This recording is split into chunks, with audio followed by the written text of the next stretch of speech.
Hello मेरे प्यारे विद्यार्थियों, तो कैसे हो आप लोग। आई होप सो आप सब बहुत अच्छे होंगे और अच्छे से अपनी प्रिपरेशन कर रहे होंगे। आज अपन बात करने वाले हैं कि जेई के मेंस के पेपर को किस तरीके से अटेम्प्ट करना चाहिए, और अगर आप अभी घर पे भी या कहीं कोचिंग में जाके भी आप पेपर दे रहे हो तो उसे अटेम्प्ट कैसे करना चाहिए, पेपर अटेम्प्ट करने के बाद उसका एनालिसिस किस तरीके से करना चाहिए जिससे आप फाइनल पेपर में काफी ज्यादा इंप्रूवमेंट ला पाओ। इस कंप्लीट चीजों को मैं आज के इस वीडियो में बताने वाला हूं। तो वीडियो को बेसिकली लाइक कर दो और अपने चैनल को सब्सक्राइब कर दो, क्योंकि ये आप बच्चों खुद का चैनल है। यहाँ पे हम आपकी प्रॉब्लम रिलेटेड ही वीडियो डालते हैं और आपको बिल्कुल सही एडवाइस देते हैं, और अपने दोस्तों को भी शेयर करो ये वाला वीडियो। तो चलो आ जाओ, सीधा मुद्दे पे आ जाते हैं। How to attempt JEE mains exam. तो अब देखो, जेईई मेंस का जो एग्जाम है, ऑफ कोर्स आप सबको पहले तो फॉर्मेट तो पता ही होगा, आई थिंक सो, ठीक है, कि फिजिक्स केमिस्ट्री मैथ्स सबके 25 क्वेश्चंस आते हैं, ठीक है। बहुत बेसिक बात है बट फिर भी एक बार बता देता हूं। और 3 आवर का आपका एग्जाम, ठीक है।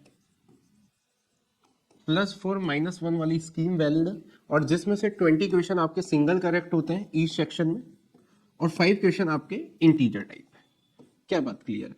ऑफ कोर्स अब यहाँ पे तीनों सब्जेक्ट है, और अपन का जो डिजायर स्कोर रहता है हर बच्चे का, ठीक है, जो अपन लाना चाहते हैं 200 तक रहता है, ठीक है। जिनके ज्यादा कम वो तो डिजायर स्कोर क्या, वो तो जितने आएंगे वो उतने आएंगे, ठीक है। ऐसे कहने से थोड़ी आ जाएंगे, कहने से आ जाते तो बात ही क्या हो जाती, ठीक है। जिंदगी में जो कहने से मिल जाए तो फिर बात ही क्या है, फिर हर आदमी कुछ कहना दे, ठीक है। पर ये आपका एक बेसिक क्राइटेरिया। अब आपको पेपर किस तरीके से अटेम्प्ट करना होता है, ध्यान से समझिए। यहाँ पे देखो बेटा, इस चीज को, फिजिक्स केमिस्ट्री और मैथ्स में से जो सब्जेक्ट आपका सबसे बेस्ट है, जनरली मैं मानता हूं आपका केमिस्ट्री बेस्ट होना ही चाहिए। इस वजह से नहीं क्योंकि मैं केमिस्ट्री टीचर हूं, आप किसी भी टीचर से पूछेंगे जो जेईई मेंस के लिए पढ़ाता हो, एडवांस के लिए पढ़ाता हो, वो आपको यही बोलेगा कि भाई तेरा केमिस्ट्री बेस्ट होना चाहिए जेईई निकलने के लिए। तो आप सबसे पहले अपना जो बेस्ट सब्जेक्ट है उसको लिखें, ठीक है, वो आपको पता होना चाहिए। मान लीजिए कि आपका अच्छा सब्जेक्ट, तो ठीक सब्जेक्ट है, ठीक ठाक सब्जेक्ट है, बिल्कुल मतलब बिलो एवरेज है थोड़ा सा, तो उसको मैक्स मान लेते हैं अपन, ठीक है, बिल्कुल ठीक ठाक लेवल पे, और ये गुड है आपका। तो सबसे पहले आप पेपर में अटेम्प्ट कीजिए केमिस्ट्री को, फिर उसके बाद अटेम्प्ट कीजिए आप मैथमेटिक्स को। अब आप सोचोगे सर क्या नई बात बोल रहे हो आप कि पहले केमिस्ट्री को अटेम्प्ट करो फिर ठीक ठाक, पहले तो हमें जो इसके बाद अच्छा उसको करना चाहिए। नहीं, उसको क्यों नहीं करना चाहिए, मैं रीजन बताता हूँ आपको। ध्यान से देखो, जब आपका केमिस्ट्री बेस्ड सब्जेक्ट है, केमिस्ट्री को करने में आपको 40 मिनट में मैक्सिमम आपको केमिस्ट्री हो जाएगा। केमिस्ट्री भी कैसे अटेम्प्ट करते हैं मैं वो भी बताऊंगा अभी थोड़ी देर में। फिर आपको इसको अटेम्प्ट करना चाहिए क्योंकि आपका ठीक ठाक सब्जेक्ट है। तो आपको पता है कि 25 मिनट से आपके मैक्सिमम 10 सवाल बनने वाले हैं, तो आप 30 मिनट में वो 10 सवालों को कर लोगे, ठीक है। मैक्सिमम टाइम मान लो आप तो 40 मिनट भी ले लो, तो आपका जो अच्छा सब्जेक्ट है इसको आप पेपर में ज्यादा टाइम दे पाओगे। 20 मिनट और 20 मिनट दोनों के एक्स्ट्रा मिला लो और 60 मिनट इसके, तो आपके 100 मिनट हो जाएंगे आपको फिजिक्स को देने के लिए, तो आप फिजिक्स में ज्यादा स्कोर कर पाओगे, ठीक है। चलो अब आगे डिस्कस करते हैं कि केमिस्ट्री को किस तरीके से 40 मिनट में अटेम्प्ट करना होता है, ठीक है। अब देखो, केमिस्ट्री में 1 से लेकर 25 तक क्वेश्चंस आते हैं आपके पास, ठीक है। 1 से लेकर 20 तक आपके सिंगल करेक्ट है और 5 आपके इंटीजर टाइप है। देखो बेटा, सबसे पहले तो केमिस्ट्री का पेपर काफी थ्योरेटिकल भी होता है, ऑर्गेनिक इनऑर्गेनिक और न्यूमेरिकल भी होता है। अच्छा, इसको सॉल्व करना बड़ा आसान है, ठीक है। मतलब मैं अगर मेरी कोचिंग में बात करूं तो मेरे को तो काफी ऐसे बच्चों से मिला हूं जो 25 मिनट में, 20 मिनट में, 40 मिनट मैक्सिमम टाइम लगता है। अगर आप अच्छे से केमिस्ट्री पढ़ते हो तो केमिस्ट्री का पेपर अटेम्प्ट करने में 40-45 मिनट। मैं तो कह रहा हूँ आप तो जो भी लगता है फिर क्या लगने में, तो आपका 60 मिनट भी लग सकता है, पर मैं बोल रहा हूँ आपकी तैयारी इस लेवल पे कर लो केमिस्ट्री में कि 40-45 मिनट में जनरली बच्चों का पेपर खत्म हो जाता है केमिस्ट्री के 25 क्वेश्चन। अब इसको अटेम्प्ट कैसे करना होता है, और ताकि इसमें मैक्सिमम स्कोर आए। ऐसा भी नहीं कि 25 मिनट में पेपर कर दिया और 10 क्वेश्चन गलत कर दिया, वो नहीं करना, ठीक है। तो जैसे आप पेपर अटेम्प्ट करने लगो तो कभी भी एकदम से कोई सा भी सवाल मत करो, आप स्टार्टिंग से चलो। आप पहला सवाल अटेम्प्ट करो, दूसरा सवाल अटेम्प्ट करो, तीसरा, चौथा, पांचवा। अब मान लो मैं जेईई मेंस के पेपर के बारे में बात करूं, तो 1 से लेके आपने 5 तक अटेम्प्ट किए, उसके बाद इनको वापस क्रॉस चेक करो। अगर सारे हो गए हैं तो उन पे वापस टिक लगाओ, क्रॉस चेक करो, ठीक है। 5 क्वेश्चन के बाद रुकना है और वापस आपको पहले से 5 तक चेक करना है। सिमिलर फिर 5 to 10 तक ऐसे करो और फिर उनको चेक करो, फिर 10 to 15 करो, फिर उनको चेक करो, फिर 16 to 20 करो, फिर उनको चेक करो, और फिर 20 to 25 करो, फिर इनको चेक करो। इससे क्या होगा मैं बताता हूँ, ध्यान से देखो बेटा। तो यहाँ पे क्या होता है, 100 नंबर का अपना क्वेश्चन पेपर होता है केमिस्ट्री का। अब 100 में से मैंने काफी बच्चों को देखा है कि जैसे 25 क्वेश्चन है तो 25 में से वो 23 क्वेश्चन बिल्कुल सही कर देते हैं, बट क्या है, पेपर को चेक नहीं करते हैं। चेक नहीं करने की वजह से सिर्फ सिली एरर होते हैं ना, वो पकड़ाई में नहीं आते उनके, जैसे मैंने 5-5 का बोला, तो फिर उनके क्या होते हैं, 3 सवाल गलत हो जाते हैं। अब 3 सवाल गलत हो गए तो फाइनली सही कितने हुए, 20 क्वेश्चन, और उसमें नेगेटिव मार्किंग भी आ गई। तो आपका कम से भी कम आप बेसिकली 15 नंबर का नुकसान करके आए एक्स्ट्रा। और अगर आप उसको 10 मिनट चेक करने को दे दोगे तो आपके 15 नंबर, और 15 नंबर कितने इंपॉर्टेंट रहते हैं ये मुझे बताने की जरूरत नहीं है, खास तौर से उन बच्चों के लिए जिनका स्कोर एक्चुअली 100 से लेके 180 190 तक या 200 तक, ये 15 नंबर क्या बदलाव ला सकते हैं आपकी जिंदगी में, ये आपको पता है, मुझे बताने की जरूरत नहीं है। आपको नहीं पता है तो फिर मैं रैंक के लिए एक अलग वीडियो बना दूंगा, बट आई थिंक सो सबको पता होगा कि 15 नंबर कितना मतलब आपकी रैंक में बदलाव कर सकते हैं, और आपका 99 परसेंटाइल आ भी सकता है और हाथ से जा भी सकता है। मेरा एक स्टूडेंट था, मुझे अभी तक याद है, उसका 99 परसेंटाइल सिर्फ 5 नंबर से छूटा था, सिर्फ और सिर्फ 5 नंबर से। तो मैं आपको वही बोल रहा हूँ, 15 नंबर आप यहाँ पे इस तरीके से बिल्कुल दे के ना आ जाए जो आपको आता है, ठीक है। और इसको चेक जरूर करें। आप मान लो पेपर में काफी मानता हूँ कि 30 मिनट में बच्चे कर लेते हैं, 30 की जगह आपका 40 मिनट में भी पेपर हो रहा है, तो मैं कह रहा हूँ आप तो 10 मिनट एक्स्ट्रा दो और पेपर को चेक जरूर करो कि आपने जो किया है वो सही किया है या नहीं किया है। तो आपको मान लो, मैं तो कह रहा हूँ आप तो मैक्सिमम 50 मिनट तो नहीं लगते हैं, पर आप तो मैक्सिमम मान लो कि पेपर में चलो थोड़ा हो जाता है ऊपर नीचे, ठीक है। तो 50 मिनट में आप केमिस्ट्री को अच्छे से कर लोगे। अच्छा, आपने यहां से कितने मिनट बचा लिए? 10 मिनट बचा लिए, ठीक है भाई। अपन को बहुत ज्यादा स्मार्टली खेलना है, ठीक है। पेपर दे रहे हैं अपन जीके का, बहुत स्मार्टली खेल के पेपर देंगे अपन। अब फिजिक्स है, अब मान लो सॉरी अपन ने ठीक ठाक सब्जेक्ट क्या माना था? मैथ्स माना था। तो मैथ्स को आप सॉल्व करते हैं। अब मैथ्स को जब आप सॉल्व कर रहे हो तो आपको पहले ही पता है आपको मैथ्स ज्यादा आती नहीं है, तो आप पहले तो मान लो जैसे आपको तीसरा सवाल मिल गया जो आपको आता है, छठा मिल गया, नवा मिल गया, कोई भी यहाँ पे रैंडमली ये मिल गए, ठीक है, ठीक। आपको मतलब मिल गया 3 6, मतलब जितने भी सवाल हो रहे हैं 8 10 सवाल जो भी हो रहे हैं, इनको कर लो आप जो आपको अच्छे से आते हैं। तो अब 8 10 क्वेश्चंस करने में आपको मैक्सिमम कितना टाइम मिल जाएगा? मैं तो कह रहा हूँ मैक्सिमम बता दो आप, तो क्योंकि तो आपको बहुत अच्छे से आता है, क्योंकि आपने मैथ्स करी हुई उतनी है, उस तरीके से करी हुई है। तो मैं कह रहा हूँ आप मान लो 40 मिनट मैक्सिमम। मैं तो कह रहा हूँ आप 40 में भी 10 जोड़ो, आप तो 50 लो।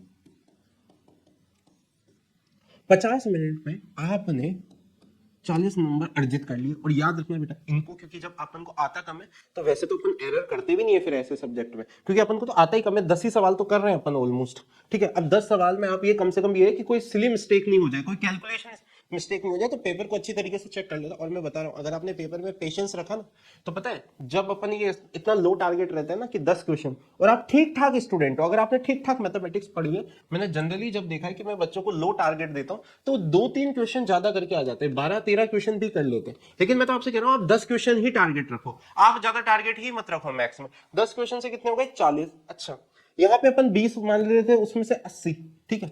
तो अभी तक अपने 120 नंबर अपन अर्जित कर चुके हैं। आप तो कह रहा हूं मैं तो इसमें -10 कर लो, आप तो 70 रखो, और यहाँ पे 40 110 हो रहे हैं। ध्यान से देखो आपने, और मैं कह रहा हूं अगर आप तो इसमें से भी मान लो आप तो 5 नंबर और घटा दो, मैं तो आपसे कह रहा हूं आप तो 100 नंबर ले आओ, ठीक है। लेकिन सब्जेक्ट को ऐसे कंक्लूड करो। यहाँ पे टाइमिंग, अब आपका क्या है, फिजिक्स बहुत स्ट्रांग है द कंपेरेटिव टू, तो आप इसमें से ये तो मान ही रहे होंगे ना कि आप 25 में से 15 से 18 सवाल सही कर पाओगे। देखो मैं 20 नहीं बोल रहा हूँ, क्योंकि मैं अंधा इंसान नहीं हूं, मुझे पता है 15 से 18 हो सकते हैं, 20 जाने में पाण आ जाते हैं, ठीक है। तो 15 से 18 सवाल अगर आप ठीक ठाक कर पा रहे हो, ठीक है, ये अभी आपको पता लग ही जाता होगा, आप पेपर भी देते होंगे तो, ठीक है। अब यहां पे आपने वापस याद रखना कि जैसे जैसे करते जाओ वैसे वैसे चेक करते जाओ, वही 5-5 का आपको सेट बनाना है, और आप पेपर को चेक करो। देखना अगर आप ये चीज फॉलो करोगे, मैं आपको लिटरली बता रहा हूं, अगर आपने 15 सवाल किया तो आपके 15 के 15 सही हो जाएंगे। आपका पेपर में नेगेटिव मार्किंग होना नहीं चाहिए, मतलब आप कोड़े मारो खुद को अगर आपके नेगेटिव मार्किंग हो रहा है। यहाँ पे आपके कितने मार्क्स हो गए? 60। अच्छा देखो इसमें एक और फायदा, अगर मैं 10-10 मिनट उन दोनों के बचा लूं, मैं तो मिनिमम बचा रहा हूं बल्कि ज्यादा बच जाते हैं, तो 60 मिनट तो इसके थे और 20 मिनट मुझे वहां से फिजिक्स और केमिस्ट्री से उधार मिल गए, तो टोटल मेरे पास फिजिक्स करने के कितने? 80 मिनट। और अगर आपके क्लास नोट्स और थ्योरी बहुत अच्छी है तो आप 15 की जगह 18 और 18 की जगह 20 भी जा सकते हो, ठीक है। तो आप ध्यान से देखो, यहाँ पे मैं तो 60 जोड़ रहा हूँ, ठीक है, यहाँ पे 30 मार्क्स और यहाँ पे मैं 70, मैं कम करता जा रहा हूँ मार्क्स भी, ठीक है। तो आपके 160 मार्क्स मिनिमम बनेंगे इस पेपर देने की टेक्निक को लेके।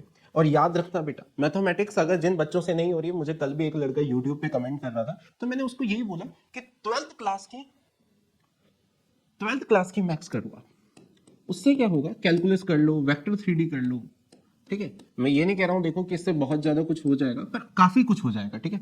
कोऑर्डिनेट कर लो पूरा का पूरा, अगर आपने ये किया हुआ है तो ऑलमोस्ट आपके 40 से 50 नंबर तो आ ही जाएंगे, ठीक है, क्योंकि यहाँ कैलकुलस में सब कुछ ही आ गया, वेक्टर 3D कोऑर्डिनेट और मैट्रिक्स डिटरमिनेंट का सवाल आता है वो, ठीक है, वो फिक्स सवाल है, तो उनको तो बहुत अच्छे से प्रैक्टिस करो। अगर आपने ये कर लिया तो आपके 40 से 50 नंबर आ जाएंगे पेपर में, ठीक है। मैं तो 30 मान रहा हूँ, मैं तो 50 भी नहीं मान रहा हूँ, ठीक है, मैंने तो 40 से भी कम को जोड़ के आपको बताया।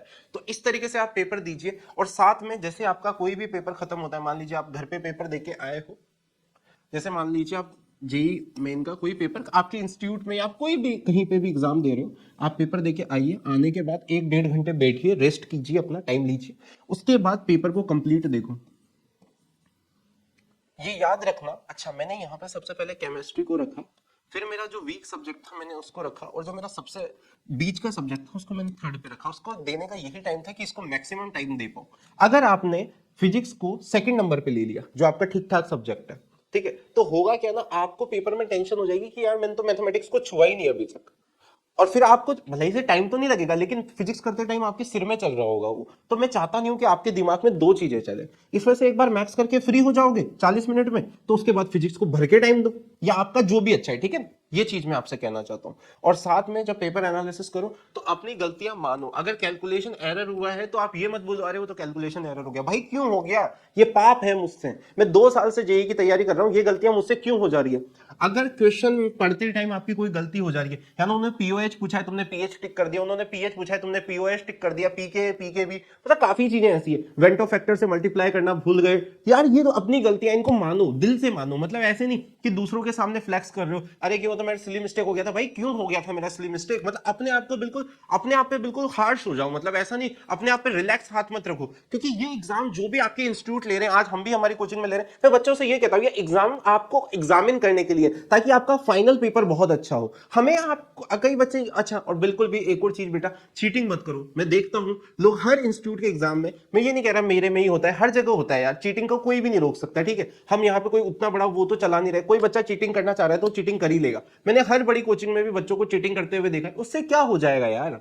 एंड ऑफ द डे तो आपको फाइनली जेई देना है, वहां तो आप चीटिंग नहीं कर पाओगे। और एक बच्चे ने, किसी ने अगर कर भी ली हो, ठीक है, मैं काफी बार ऐसे बकवास भी सुनता हूं, तो भाई तू, तेरी किस्मत उतनी अच्छी नहीं है, ठीक है। अगर इतनी अच्छी होती तो अपन कहीं, मतलब समझ रहे, राजा महाराजा के घर पैदा होते ना। हाँ, लॉटरी लग चुकी होती है अपनी 25, 30, 50, 100, 200 करोड़ की है, क्यों आईआईटी जेईई की प्रिपरेशन कर रहे होते? समझ रहे हो आप मैं क्या कहना चाह रहा हूँ? ये चीटिंग मत करो यार, ठीक है। मैं ये हर कोचिंग में है, देख रहा हूं मैं, बच्चे चीटिंग करते हैं, उसमें इंस्टीट्यूट कुछ भी नहीं कर सकता यार। पेरेंट्स को बोल देंगे मेरे इतने नंबर, भाई उससे क्या हो जाएगा? एंड में उनको सच पता लगेगा और फिर उनका दिल ज्यादा टूटेगा, और खुद का भी टूटेगा तेरा। तो भाई जितने भी नंबर आ रहे हैं ना, उसको ओरिजिनली नंबर मानो और उस नंबर को बढ़ाने पे ध्यान दो, तो वो बढ़ेंगे। मैं आपको एक भी बता, अगर मेहनत से आपके 60 नंबर भी आ रहे हैं ना, आप उसको बढ़ा के 100 कर सकते हो। लेकिन अगर आपने पेपर में चीटिंग वीटिंग करके 150 नंबर लिया है आप इंस्टीट्यूट में, ठीक है, तो आपके फाइनल में 60 भी नहीं आएंगे, आपके 40 या 20 ही आएंगे, क्योंकि आपकी तुक्का देने की आदत लग जाएगी। आप ये चीजें समझो, ठीक है। ये जरूर मैं आपको बोल रहा हूं, मैं माना ये थोड़ी अलग बात चली गई है, पर इसको मेरे को समझाने का रीजन यही है, क्योंकि मैं मेरी कोचिंग में भी देखता हूँ बच्चे चीटिंग करते हैं। अब भाई चीटिंग क्या ही रोक लेंगे यार, और ये पेपर खुद के लिए होता है, ठीक है। चलो बढ़िया है बेटा। और आपको समझ आया होगा कि मैंने ओवरऑल, अगर मैं बात करूं कि आज मैंने क्या सिखाया, मैंने सिखाया जो आपका बेस्ट सब्जेक्ट है उसको आप फर्स्ट प्रायोरिटी पे रखो। सेकंड प्रायोरिटी, जो सेकंड सब्जेक्ट आप अटेम्प्ट करोगे, वहां पे आपका जो वीक है उसको रखो। और थर्ड आपका जो होना चाहिए वो गुड होना चाहिए। क्यों होना चाहिए? बिल्कुल थोड़ा अलग तरीका है, मुझे पता है लोग ऐसे करते हैं, बेस्ट, गुड और वीक। मैंने आपको पहले वीक कराया फिर गुड कराया, क्योंकि यहां पे अगर मेरे अच्छे सवाल बन गए 10 सवाल, तो और बन जाएंगे क्योंकि मेरे पास टाइम रहेगा, तो मैं इसको अटेम्प्ट बहुत अच्छे से कर पाऊंगा, ठीक है। ऐसा तो होगा नहीं कि थोड़ी देर में क्या पेपर बदल जाता है, ऐसा तो कुछ होता नहीं है, ठीक है। और मैं बोलूंगा बेस्ट आपका केमिस्ट्री ही रखिए, क्योंकि केमिस्ट्री क्या है, जिंदगी भर साथ देगा। आपके मैथ्स में सबसे ज्यादा नंबर, केमिस्ट्री में ही सबसे ज्यादा नंबर आएंगे, तो केमिस्ट्री बहुत अच्छे से रखना, ठीक है बेटा। Thank you so much, next video में मिलते हैं।